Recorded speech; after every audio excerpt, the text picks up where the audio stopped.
Noodles বানাবো, preparation করে নিচ্ছি সব কিছু।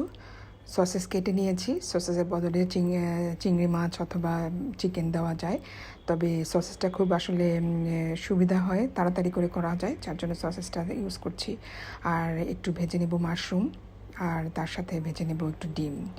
তো মাশরুম, সসেস, ডিম এগুলো মোটামুটি রেডি করে গুছিয়ে নিচ্ছি।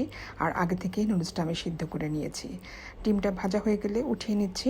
আর এগুলো সব রেডি থাকলে নুডলসটা করা খুব তাড়াতাড়ি হয়ে যায়। এবং নুডলসটা মাঝে মাঝে এক এক সময় এক এক রকমের করি, সব সময় যে একরকম হয় তা না। পেঁয়াজ দিয়ে দিচ্ছি, পেঁয়াজ দিয়ে আমি কিছুক্ষণ ভেজে নিব। আর এই যে সসগুলো, সিরকা, চিলি সস, কেচাপ, চিনি, আর ওয়েস্টার সস এবং কেকামন সস সব মিলিয়ে আমি একটা সস রেডি করছি। এই সসটা আমি নুডলসে ইউজ করব। তো দিয়ে দিচ্ছি আগে থেকে সিদ্ধ করা নুডলসটা।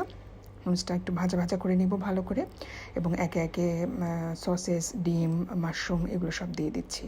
দিয়ে ভালো মতো নাড়াচাড়া করে নিব।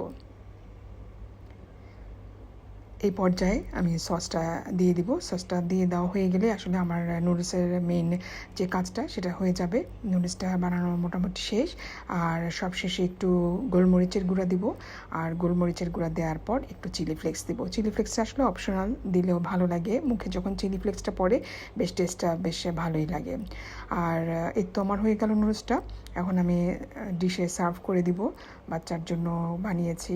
একটা কোচিং থেকে এসে বড় সড়ো একটা খিদা থাকে, কিছু না কিছু দিতেই হয়। তো আজকে আমার মেনু ছিল নুডলস, মজাদার নুডলস।